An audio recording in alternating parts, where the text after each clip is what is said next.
Mirdita Hoxhë thotë që mund të bëj që vjera ndërhyn shumë në familjen tonë, e burri dëgjon për çdo gjë e mua ju. Mirdita motër, ajo që mund bësh është këtë video timen t'ja përcjellësh burrit, e ai ta dëgjoj, pastaj të fletaj me nonën e vet. I dashur vlla, bashorta jote ankohet për këtë sjellje të tënde.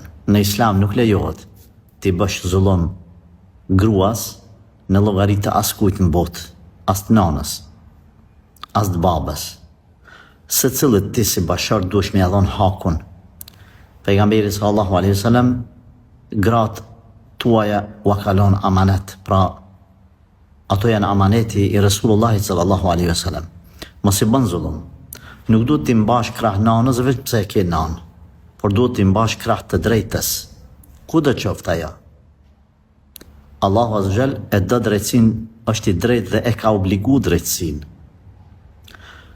Ani pse e ke nanë, atëherë kur e ka keq, nuk po them që më i bërtit nanës, por mos me kry atë kërkesë, atë obligim që ta detyron nana, mirë po me ja kthy me të mirë, me të butë, në anën tjetër mos mi bë zullum gruas. Ndodh që gruaja e ka mirë, ta dëgjosh gruan, ndodh që nana ka mirë, ta dëgjosh nanën. Askujt mos i bën zullum në llogaritë e palës tjetër. E di që e ke nanë, edhe duhet ta duash, ta respektosh.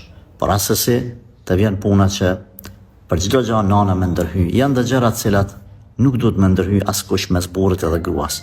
Andaj po të këshilloj përmes kësaj videoje që ti jesh i kujdesshëm, sepse duke e dash nanën tepër, po kalonin ndonjëherë në zullum. Nuk po them që mos e duaj nanën, por ti jesh i kujdesshëm gjojeni mesatare kur secillit i jepet haku i tij. Allah të rujt edhe të bekoft.